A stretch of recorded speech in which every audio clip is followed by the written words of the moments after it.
Hello, Will's Take on Sports listeners. You are listening to the self-proclaimed greatest sports guru ever. Yours truly, Will Walker. Thank you for taking the time to listen and download my sports podcast, Will's Take on Sports. It's the most wonderful time of the year. It is the most wonderful time of the year as we have all four major sports running at the same time in America. We have the NFL and college football. We got the Major League Baseball postseason, and also the NBA is back. And for a sports or soccer enthusiast as myself, the Premier League is up and running, and we have Champions League also going for the top leagues in Europe. So this is definitely the most wonderful time of the year for me. I know that song usually references something about Christmas, but for this guy, the most wonderful time of the year is the beginning of fall. So let's go ahead and get this started, and I'll give you my opinions about sports.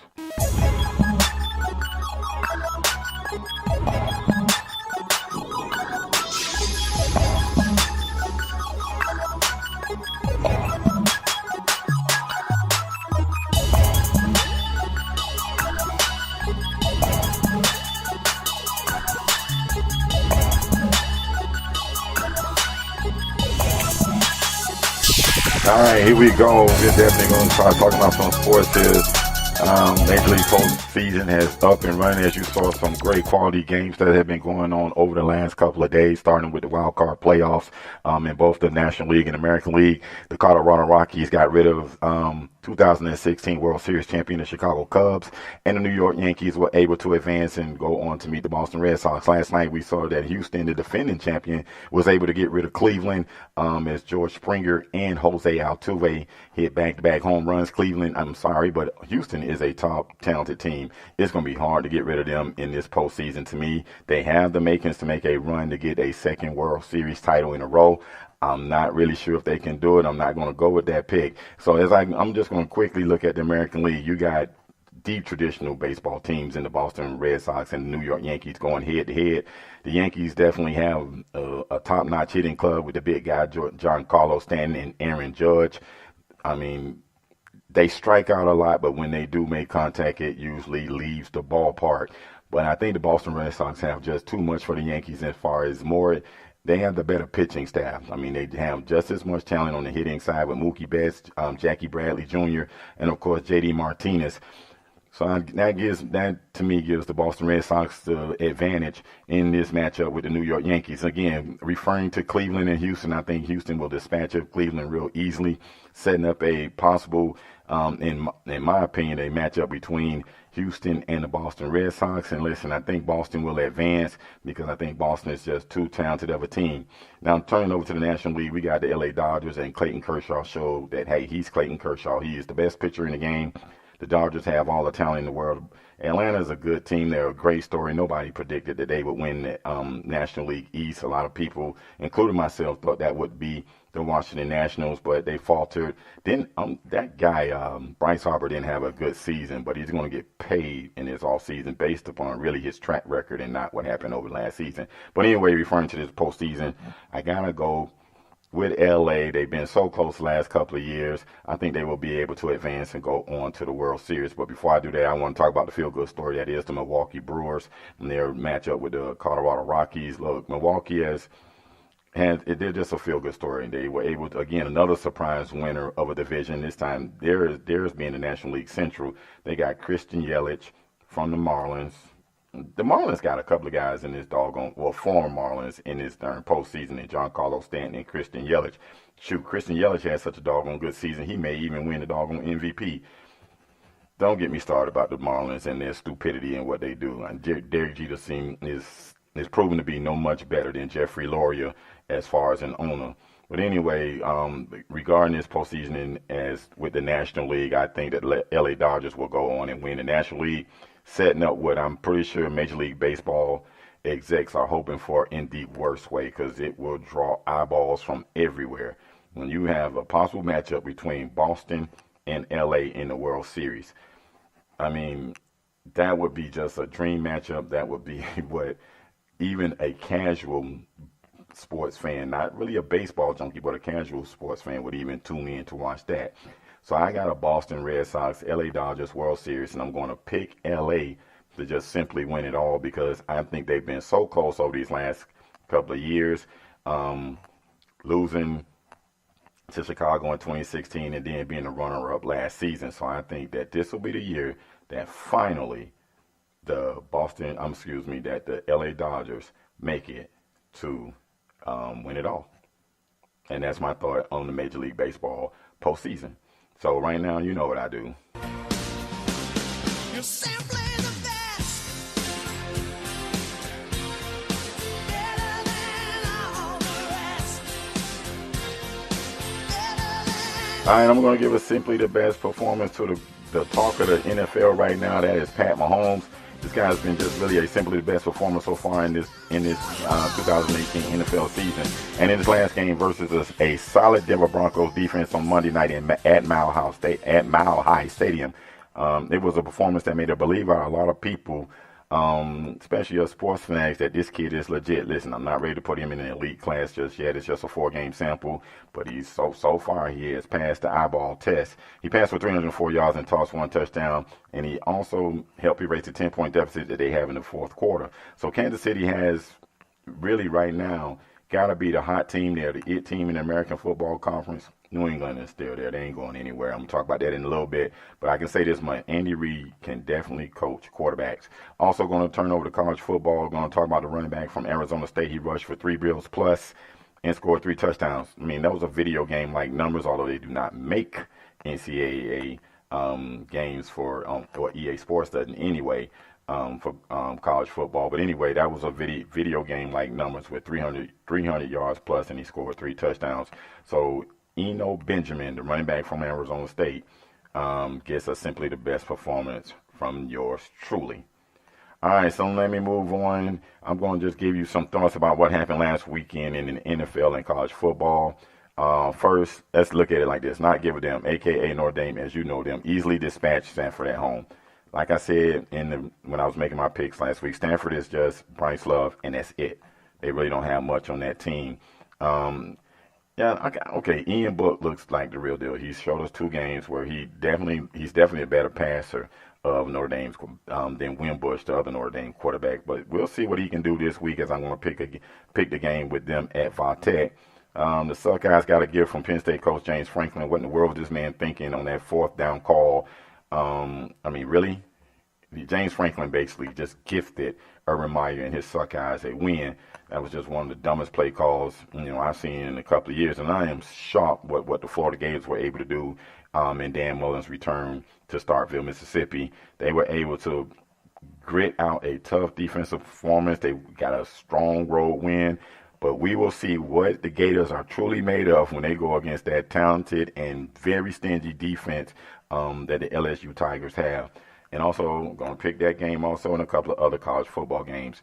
As far as the league is concerned, the Shield, listen, I told anyone that would listen, don't drink the teal Kool-Aid just yet. And don't think that New England is still not the class of the AFC East. The Dolphins are the Dolphins. They do this almost seemingly every single year where they get off to this hot start and everybody jumps up and down and think they're going to, make a serious run in the playoffs and things of that nature. And I keep telling people, as long as wide receiver 17 is the quarterback of the Miami Dolphins, the Dolphins are going to be suspect. I know they were 3-0, New England was 1-2, but I picked New England to win that game. And New England, it's just New England. As long as Tom Brady and Bill Belichick are still there and Rob Gronkowski is the tight end, New England is going to be New England. They're going to start to play a little bit better. And now that Josh Gordon has been incorporated into the offense a little bit, we saw a sample of what he will be able to bring to this offense when when New England played the Colts this past Thursday. New England's going to be New England. They're not going to be an easy out. They should win the AFC East again. And I don't see any team in that division that's going to be able to keep up with them. The Bills are good defensively, but hey, they're starting a rookie quarterback in Josh Allen. And the Jets are the Jets. Sam Darnold, again, rookie quarterback starting for them. And the Dolphins are a team that's just, hey, they will, if the competition is near or somewhere as far as talent equal to the Dolphins should be in the game. If the talent is superior, I don't think the Dolphins will be. I didn't think the Dolphins would have a good season, and the 3-0 start that they had didn't change my opinion. All right, going to look at another team that's off to a hot start, the Chicago Bears. Their defense is legit with Khalil Mack, but Mitchell Trubisky was able to throw 6 touchdowns in a game against Tampa Bay. Tampa, listen, there's a reason why Fitzpatrick was a backup. He's been a backup for most of his career. 2 games did not change my opinion of him, just like 2 games or a couple of games this season didn't change my opinion of wide receiver 17 for the Dolphins or Blake Bortles for the Jacksonville Jaguars. What the large body of work says who you are and you've shown, that's who you are. Any professional athlete can have a good game. I mean, that's why they're professional athletes. But anyway, in regards to Tampa and their quarterback situation, yes, they're going to go back. They went back to Jameis Winston at the start of that second half as they were just down huge to Chicago in Chicago. But nothing surprised me about what happened with Tampa Bay last week in Chicago. Chicago's just a very good defensive team. I don't know if they'll be able to hang on and win the NFC North because I think Green Bay will be in it as long as Aaron Rodgers is healthy. What's going on in Minnesota, I think they'll correct the ship. I mean, you can't go that bad as they've shown on defense in one season. So I think they'll get that together. And plus, like I said, they have Mr. Guaranteed Money himself, Kirk Cousins. So I think that Minnesota will be able to make a run. And Detroit's not bad. They're not good. So the AFC North still will be tight and will be up for grabs. But for right now, Chicago seems to be the class of that division. You know, this is an instant gratification society. We go off basically what we've seen recently. You know, there are a lot of people that wanted to make Fitzpatrick, he's going to be the starter for the rest of the season based upon 2 games. You just can't. And there's a reason Jameis Winston was drafted number 1. The franchise made a huge investment in him. There was no way, given a long period of time, that he was going to be able to sit on the bench even after that suspension. Fitzpatrick would have had to play the top level football that he played in the first 2 weeks of the season for them to, you know, solidly keep Winston on the bench.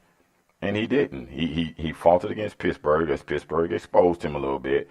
And then in the game, like I said last week with Chicago, he was even more exposed. So it's just really, as that game was going on, when will Cutter decide to put Jameis Winston in? Also, the talk of the NFL, I mentioned this in the Simply the Best, is Pat Mahomes. Listen, like I said, I'm not ready to make him an elite level quarterback just yet. It's just 4 games. But so far this season, he has shown to be up to the task to be able to show that he's a quality NFL quarterback at least. But with the talent around him, with the Hunt kid in the backfield, he's got the human joystick at wide receiver. Also, they got in that offensive line, and he's got Travis Kelce at tight end. This team is they have an explosive offense, and if this kid is given time, he should, and he makes the right reads, he should be able to hit open people. I mean, this is a tough Kansas City team on the offensive side. Defensively, they're okay. They're about average, but anyway, Pat Mahomes has been the talk of the NFL so far. Everybody's trying to, you know, already put him in that elite status, and I'm like, whoa, not so quick. Not so quick. It's only 4 games. Been a good 4 games, but as far as putting him at the elite level, I'm not quite ready to do that. All right, get ready to move on, and you know what I do. I also like to tell you who I think is going to win. Coming up on some games coming up this weekend. I'm going to make some picks for the NFL on a different podcast, just basically for the NFL only. But right now, I'm going to make some picks in regard to college football, and so here I go. All right, going to start with the Florida State Seminoles. Florida State going to Miami. This is the annual matchup between these 2 ball clubs. Miami right now hasn't lost a home game since 2016, and that last loss was to North Carolina. But the week before that loss, they lost to Florida State 20-19 on a blocked field goal. I mean, a blocked extra point. I don't think it's going to come down to that this season. FSU is a suspect team. They have a suspect offensive line. They listen. Francois is a tough quarterback. He's going to have to be tough in this game because I think Miami's going to put a load of pressure on this kid and make him really have a rough day. down there at Joe Robbie Stadium. The Hurricanes coming off a big-time win over North Carolina last week, where the defense scored three defensive touchdowns, and they got 6 turnovers. I don't know if they'll be able to bring out the turnover chain that much in this particular ball game, but this is a stout Miami defensive line, and FSU struggles up front blocking. I do not expect Cam Akers to run for close to 200 yards like he did in last year's ball game. I think the Canes should be able to handle this FSU team easily at home and win in a rout. Also picked for the Canes to win in a rout over LSU, and I was wrong in that one. So who knows? Anything can happen. But anyway, I'm going to stick with that and go with that. All right, in the next ball game, LSU Tigers versus the Florida Gators. LSU is a stingy defense. They are a tough team. Mentioning FSU during my Miami picks, LSU was really underrated coming into this season, but their defense has proven to be top notch. Florida has a good defense. They play great ball control. Dan Mullen has this team looking like his Mississippi State teams. They play good football on defense, and then they control the clock. This is going to be a ball control game. It's going to come down to who makes the least mistakes. I think that the LSU Tigers are just one of the top teams in the country. Florida's a team that's they're a good team, but they're not a top team. And I think LSU will be able to go on the road and handle the Florida Gators. All right, going to the Red River Shootout. Texas Longhorns going up against the Oklahoma Sooners. Texas pulled the upset last season over Oklahoma. Oklahoma still suspect on defense. Texas has got a okay team. They're not great, but they're not bad. But this game is a rivalry. Anything can happen, as it proved in last season's game with Texas pulling the upset. But I think Oklahoma gets revenge this year. I think they'll be able to handle Texas. Kyler Murray has proven to be an adequate replacement for Baker Mayfield, so I don't see any reason why they shouldn't be able to hang on and beat and get revenge from last season and beat the Texas Longhorns. Okay, Kentucky, a surprise team in the SEC East. They are undefeated right now. They're going against Jimbo Fisher and his Texas A&M Aggies at the 12th man, Kyle Field. Look, Kentucky beat Florida at home. Beat Florida on the road. Then they beat South Carolina at home last week. Mark Stoops has got his team playing real well. They're solid defensively. They do the things enough to keep themselves in ball games. Like I said, they're a ball control team with a solid defense. Texas A&M is basically doing it by smoke and mirrors. They're not very talented, but hey, Jimbo Fisher is being able to get as much out of this ball club as he can. I'm going to say that Texas A&M pulls the upset at home and knocks Kentucky from the unbeaten ranks. All right, going to the primetime game at night, Not Give a Damn, a.k.a. Notre Dame, as you know them, versus Valtech at home. Valtech is again starting a backup quarterback, as the star Josh Jackson still isn't healthy. Let's see what happens with Valtech. Their defense is good. We know how Bud Foster does, and let's see if he's able to throw some junk at Ian Book and really throw him off his game. Book has shown to be a quality passer, but this is going to be a serious test this week. We know Bud Foster's going to come with all kind of unique blitzes in order to throw him off his game. The last time Not Give a Damn was on the road in a primetime game versus a quality ACC opponent was against my Miami Hurricanes, and they did not look good. And Book was able to get a couple of series in that ball game, but he didn't look good. And let's see if Virginia Tech kind of mirrors a lot of what Miami did to Not Give a Damn in a primetime matchup last year. So I'm going to go again with another upset and pick Virginia Tech to go ahead and get rid of the little green Irish guys. And let's see what happens in that game. But I'm going to go with Virginia Tech. All right, that's the band. That's it. Quick, 16 minutes. That's all I want to do. But anyway, I want to thank you guys so much for listening to my show. Thank you for following me over to Spreaker. Again, for those of you that don't know the address, it's www.spreaker.com/user/WTOS. You can also follow the show on Instagram and Twitter at WWS_sports show. And if you also happen to have a Facebook account, you can just simply type Wills, that's Will with one S, apostrophe S, Take On Sports in the search, and you'll be able to find my Facebook page. Please go on there and like it. Give me any comments that you have about how I'm doing on the show. And if you got any questions that I can answer, again, thank you guys so much for all your positive feedback and for downloading and listening to the show. Say a prayer for somebody because prayer changes things. I holla.